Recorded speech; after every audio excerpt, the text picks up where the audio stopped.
जरा ये सुनिए। पानी कहाँ है? जमीन में। पेट्रोल कहाँ है? जमीन में। मदनियात बाकी जितनी भी चीजें हैं हर कहाँ से चीज निकली? जमीन में रखी। इंसान कहाँ से आया? जमीन, मिट्टी से। जाएगा कहाँ? मिट्टी में। मिट्टी में। फल फ्रूट अनाज हर चीज कहाँ से निकल रही है? बीज डाल के जमीन से ही जमीन से ही मुख्तार के जमीन से निकलती है। निकलती है।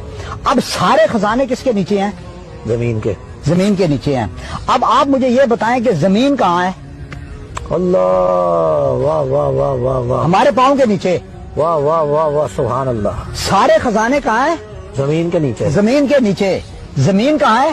पाँव के नीचे। हमारे पाँव के नीचे। अल्लाह ताला ने कहा तुम मेरे खलीफा हो, मेरे नबी के नाइब हो, कुरान के वारिस हो, इस्लाम के नुमाइंदे हो। मैंने पूरी कायनात तुम्हारे लिए बनाई है। काफिर की ये पहचान है कि आफाक में गुम है, और मोमिन की ये पहचान है गुम उसमें आफाक है। ना तू जमीन के लिए ना आसमां के लिए, ये जहां है तेरे लिए, तू नहीं जहां के लिए। और सारी कायनात बनी है तेरे वास्ते, तू बना है मेरे वास्ते। अल्लाह ताला ने तमाम चीज़ें इंसान के लिए बनाई। ये चांद, सूरज, सितारे, ये सैयारे, ये आबशारे, हर एक चीज़ को अल्लाह ताला ने इंसान के लिए बनाया, लेकिन इंसान को अपनी इबादत के लिए पैदा किया। वमा खलक़तुल जिन्न वल इंसा इल्ला लियअबुदून, मैंने जिन्नों और इंसानों को अपनी इबादत के लिए पैदा किया।